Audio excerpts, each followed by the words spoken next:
যেকোনো কামিজ বলেন, কাটিং করার আগে আপনার কয়েকটা ধাপ অবশ্যই ফলো করতে হবে। এই ধাপগুলো যদি আপনি ফলো না করেন, তাহলে আপনার কাটিংও সুন্দর হবে না, আপনার সেলাইও করতে গেলে অনেকটা প্রবলেম দেখা দিবে।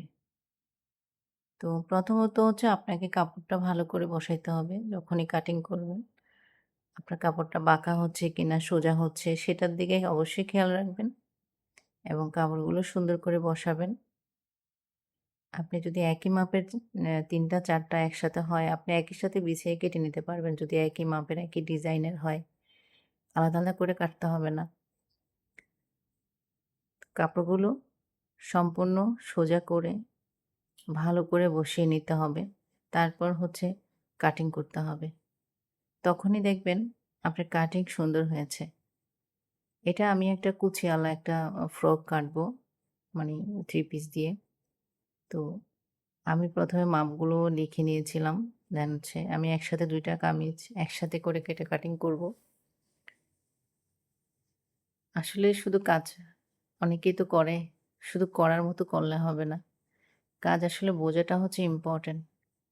আপনি যদি কাজ না বোঝেন, শুধু করতে থাকেন, তাহলে এটা কখনোই হবে না।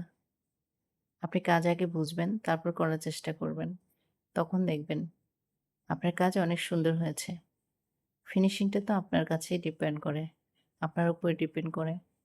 কারণ আপনি যেভাবে করবেন সেভাবেই হবে। তাই না?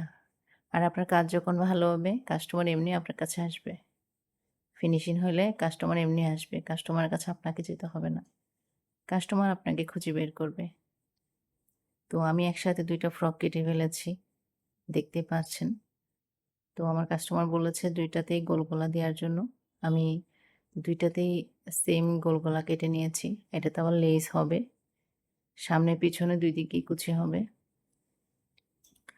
তো কথা বলতে, বলতে কাটিং করে নিলাম। ধন্যবাদ সবাইকে।